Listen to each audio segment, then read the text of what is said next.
ఓం శ్రీమాత్రే నమః ఛానల్లోకి స్వాగతం అండి.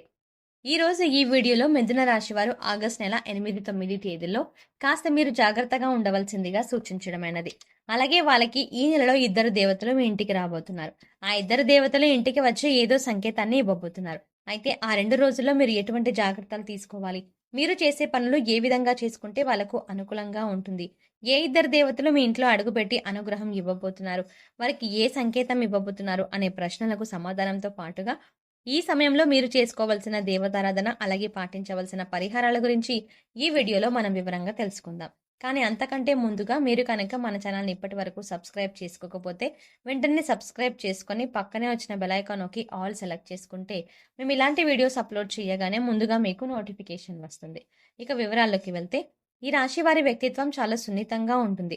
ఎక్కువ శాతం వాళ్ళు మనసుతో ఆలోచిస్తూ ఉంటారు. ఈ రాశివారు ఎప్పుడూ కూడా అవతలి వాళ్ళకి మంచి జరగాలి అని కోరుకుంటారు. అదే వీళ్ళు ఫ్యామిలీ మెంబర్స్ విషయానికి వస్తే వాళ్ళ సంతోషమే వీళ్ళ సంతోషంగా భావిస్తూ ఉంటారు. అలాగే వాళ్ళు దానికోసం ఏదైనా చేస్తారు. వాళ్ళకి కష్టమైనా సరే, దాంట్లో వాళ్ళకు నష్టమైనా సరే, అవతలి వాళ్ళకు మంచి జరుగుతుంది అని అనిపిస్తే ఖచ్చితంగా ఆ పని చెయ్యకుండా ఉండరు. ఎదుటి వారికి సాయం చేయడంలో ముందుంటారు. ఎదుటి వారిని ఎక్కువగా సాటిస్ఫై చేయాలని ఆలోచిస్తూ ఉంటారు. చాలా సార్లు ఈ మంచితనమే మిమ్మల్ని ముంచేస్తుంది. ఈ విషయాన్ని ఈ రాశివారు గమనించవలసి ఉంటుంది. అలాగే ఎక్కువ శాతం మీరు మనసులో మాటను వేరే వారికి చెప్పడానికి ఇబ్బంది పడుతూ ఉంటారు, జంకుతూ ఉంటారు. ఎవరిని కూడా మీ మనసులో బాధని చెప్పరు. ప్రతి ఒక్క విషయాన్ని మీలో మీరు దాచుకొని బాధపడతారు. ఎక్కువగా మీరు నేరుగా ఆ భగవంతుడి దగ్గర మీ బాధను విన్నవించుకుంటారు. మీ మనసులో మాటను చెప్పుకుంటారు. ఇదే మీకు ప్లస్ పాయింట్ అవుతుంది. ఒక రకంగా ఇదే మంచి పద్ధతి అని కూడా చెప్పవచ్చు. ఎందుకంటే ఎవరి దగ్గర మన బాధను చెప్పుకోవాలో వారికే మీ బాధను చెప్పుకుంటారు. అందుకే మీపై ఎప్పుడూ ఆయన అనుగ్రహం చూపించబోతున్నారు. అందుకే ఈ నెలలో మీకు అనుగ్రహం ఇవ్వబోతున్నారు. ఇక రాబోయే సమయంలో మీరు ఖచ్చితంగా తీసుకోవాల్సిన కొన్ని జాగ్రత్తలు ఉన్నాయి. ఇటువంటి జాగ్రత్తలు తీసుకోకపోతే స్వయానా మీ చేతులతో మీరు చేస్తున్న పనులు చెడగొట్టుకున్న వారవుతారన్నమాట. ఇక దీంతో పాటు రాబోయే రోజుల్లో 3-4 రోజుల్లో చాలా మంచి శుభవార్త అనేది రాబోతోంది. ఆ వార్తని మీరు కలలో కూడా ఊహించరు. అంత మంచి సంతోషాన్ని కలిగించే న్యూస్ అయితే రాబోతోంది. కానీ మంచి ఎక్కడైతే ఉంటుందో చెడు కూడా అక్కడే ఉంటుంది కదా! కాబట్టి శుభవార్తతో పాటు ఒక చిన్న ప్రమాదం కూడా ఉంటుంది. అదేంటంటే మీకు శత్రువులైన వారు ఎవరైతే ఉన్నారో వాళ్ళు అలర్ట్ అయ్యే సమయం ఇది. కాబట్టి ఈ సమయంలో మీరు ఎత్తుకు పై ఎత్తు వేయడానికి సిద్ధంగా ఉంటారు. అయితే మీ శత్రువులు ఏదో ఒక విధంగా మీకు నష్టం కలిగించడానికి ప్రయత్నిస్తారు. కాబట్టి మీరు రాబోయే టైంలో ఏదైనా నిర్ణయం తీసుకోవాలి అనుకుంటే మీకు తెలిసిన వ్యక్తితో అయినా, లేకపోతే బంధువులతో అయినా, ఇంట్లో కుటుంబ సభ్యులతో అయినా, లేదా అనుభవజ్ఞులతో అయినా సరే ముందుగా ఈ ఆలోచనలనేవి వారితో చెప్పి మరి చర్చించవలసి ఉంటుంది. ఎందుకంటే మీ ప్రతి పనికి ఆటంకం తీసుకురావడానికి మీ శత్రువులనే వాళ్ళు రెడీగా ఉన్నారు. కాబట్టి ఈ విషయంలో మీరు ఖచ్చితంగా జాగ్రత్త తీసుకోవండి. ఇక రాబోయే టైంలో ఏదైనా కొత్త బిజినెస్ స్టార్ట్ చేయాలి అనుకుంటే దానిని ఆపేయండి. ఆ ఆలోచనలు పూర్తిగా మీకు కొంతకాలం ఆపేయండి. ఎందుకంటే ఈ సమయంలో అటువంటి ఆలోచనలు మీరు చేయడం కరెక్ట్ కాదు. సక్సెస్ రాదు, కలిసి రాదు. సూచనలు పాటించాలి. దాంతో పాటు ఎంత మిత్రులైనా సరే, ఎంత బంధువైనా సరే, దగ్గర వాళ్ళు అయినా సరే డబ్బు అనేది అప్పుగా తీసుకోకండి. అలాగే వాళ్ళు అప్పుగా మిమ్మల్ని అడిగినా కూడా మీరు డబ్బులు ఇవ్వకండి. ఎందుకంటే ఈ సమయంలో మీకు మీ చేతుల మీదుగా డబ్బులు ఇచ్చినా, అలాగే మీరు డబ్బులు తీసుకున్నా అది మీకు అస్సలు కలిసి రాదు. కాబట్టి ఈ సమయంలో లావాదేవీలో మీరు ఎక్కువగా తొందరపడకుండా ఉండటం మంచిది. ఇక దానితో పాటు కేవలం డబ్బు విషయంలోనే కాకుండా నోటికి సంబంధించిన విషయంలో కూడా జాగ్రత్తగా ఉండాలి. ఎవరితో అయినా మీరు మాట్లాడేటప్పుడు కొంచెం ఆలోచించి మాట్లాడండి. ముందుగా ప్రశాంతంగా మాట్లాడండి. ఆవేశపడుతూ కోపాన్ని ప్రదర్శిస్తూ మాట్లాడారంటే చాలా సమస్యల్లో పడే అవకాశం ఉంది. భవిష్యత్తులో చాలా సమస్యలకు దారితీస్తుంది. అలాగే ఎక్కడున్నా సరే మీకు గొడవలు జరుగుతున్నా అది మీ ఫ్రెండ్స్ మధ్యలో కావచ్చు, మీ బంధువుల మధ్యన కావచ్చు, ఇంట్లో కావచ్చు, ఎటువంటి గొడవల్లో కూడా మీరు కలగ చేసుకోవడం మాత్రం మంచిది కాదు. ఎంత తక్కువగా మీరు ఇన్వాల్వ్ అయితే అంత మంచిది. ఒకవేళ తప్పించుకోలేని పరిస్థితి అయితే మీరు ఉండండి. గొడవలు చూడండి, వినండి. కానీ మీ సలహాలు మాత్రం ఇవ్వకండి.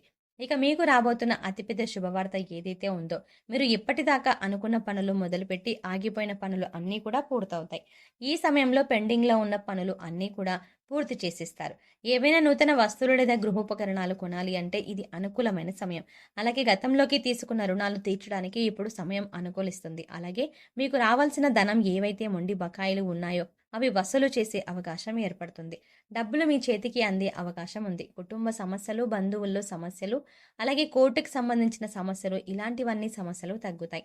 ఏ సమస్య మీద మీరు పాజిటివ్‌గా సమాధానం రావాలని కోరుకుంటున్నారో, అలాగే పాజిటివ్‌గా మీకు రిజల్ట్ ఉంటుంది. ఏ విషయంలో అయినా మీదే గెలుపవుతుంది. ఎందుకంటే న్యాయం మీ వైపు ఉంది. కాబట్టి ఇక దానికి తోడు ఈ సమయంలో దూర ప్రయాణం చేసే అవకాశం ఉంటుంది. అలాగే ఈ ప్రయాణంలో కూడా మీరు మంచిగా ఎటువంటి గొడవలకి తావు లేకుండా ప్రయాణాన్ని ప్లాన్ చేసుకోండి.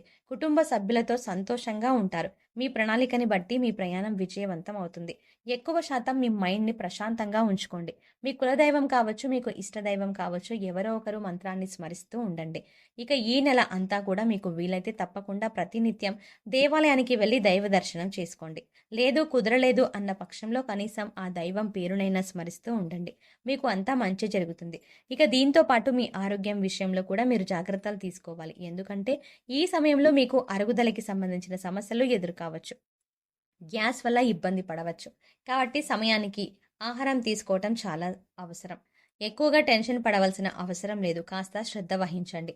మీరు మరీ ముఖ్యంగా చేయవలసిన పని ఏంటంటే వాటర్‌ని ఎక్కువ శాతం తాగండి. ఇక మీ జీవితంలో రాబోతున్న ఇద్దరు దేవతలు ఎవరంటే ముందుగా అన్నపూర్ణాదేవి. అన్నపూర్ణాదేవిని పార్వతీదేవికి మారు రూపం. పార్వతీదేవి ఎక్కడైతే ఉంటారో శివుడు అక్కడే ఉంటారు. ఒకేసారి ఇద్దరు దేవతల అనుగ్రహం మీకు కలుగుతుంది.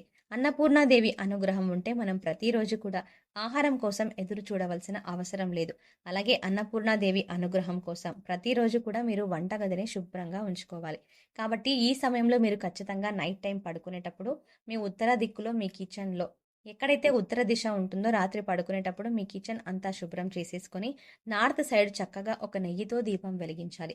లేకపోతే గోధుమ పిండితో నెయ్యి దీపం వెలిగించండి. అన్నపూర్ణాదేవిని తలుచుకుంటూ ఈ నెయ్యి దీపాన్ని వెలిగించాలి. వెలిగించిన తర్వాత మీరు వచ్చేసి పడుకోండి.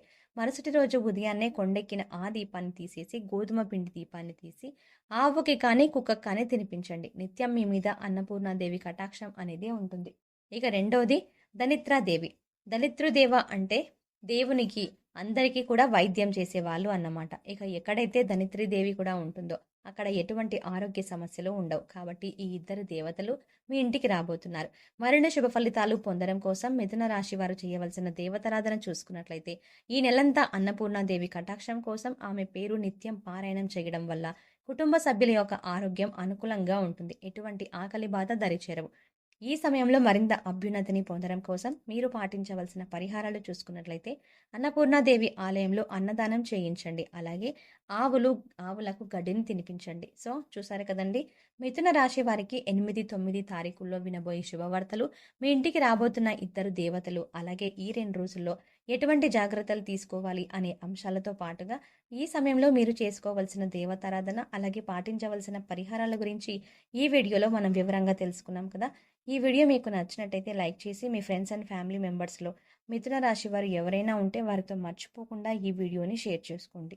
అలాగే ఇప్పటి వరకు మన ఛానల్ని ఇంకా సబ్స్క్రైబ్ చేసుకోకపోతే వెంటనే సబ్స్క్రైబ్ చేసుకొని పక్కనే వచ్చిన బెల్ ఐకాన్ క్లిక్ చేసి అందులో ఆల్ సెలెక్ట్ చేసుకుంటే మేము ఇలాంటి వీడియోస్ అప్లోడ్ చేయగానే ముందుగా మీకు నోటిఫికేషన్ అందుతుంది. మరో చక్కటి వీడియోతో మళ్ళీ కలుద్దామండి. ఓం శ్రీమాత్రే నమః.